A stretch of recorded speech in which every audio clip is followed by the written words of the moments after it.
the way I project this series out, essentially 4 coin flip games. Games 1 and 2 coin flips.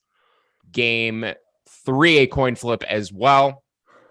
And then game 6, a coin flip on top of that. So 4 coin flips there. The biggest edge that I see for any team would come in game 5 with Wheeler facing Darvish at home.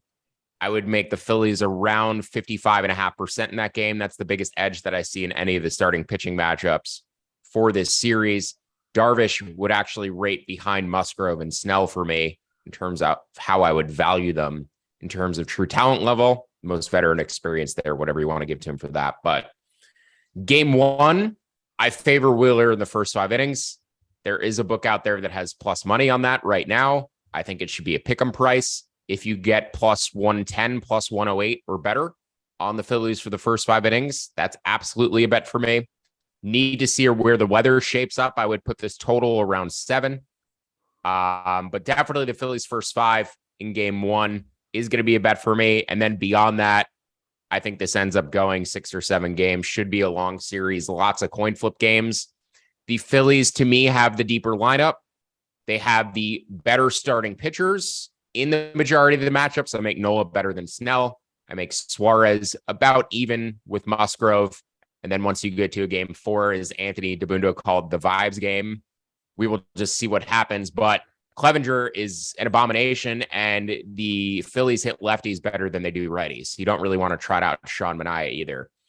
So Phillies better offense. The Padres, the more reliable bullpen and the better defense, but the Phillies I've talked about have improved their defensive rating pretty dramatically over the course of the season. So I actually make the Phillies very, very slight favorites here for the series, 50.5%, even though they would have to play game 7 on the road.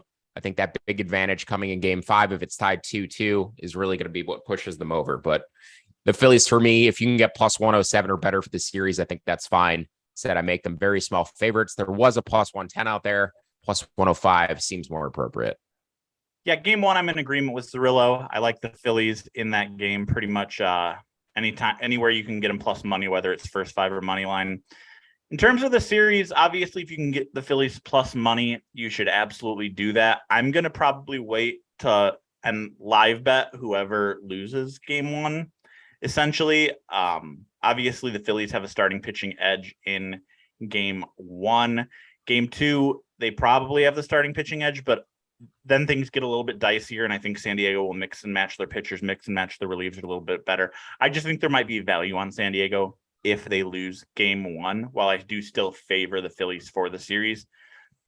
A couple of prop options that I'm looking at are exact finishes. As I mentioned, I like the Phillies. You can get Phillies 4-2 at plus 500 and Phillies 4-3 at plus 500. I'm going to be putting a small wager on both of those because I think if the Phillies win the series, it's going to be in 6 or 7 games. So both of those numbers look good to me.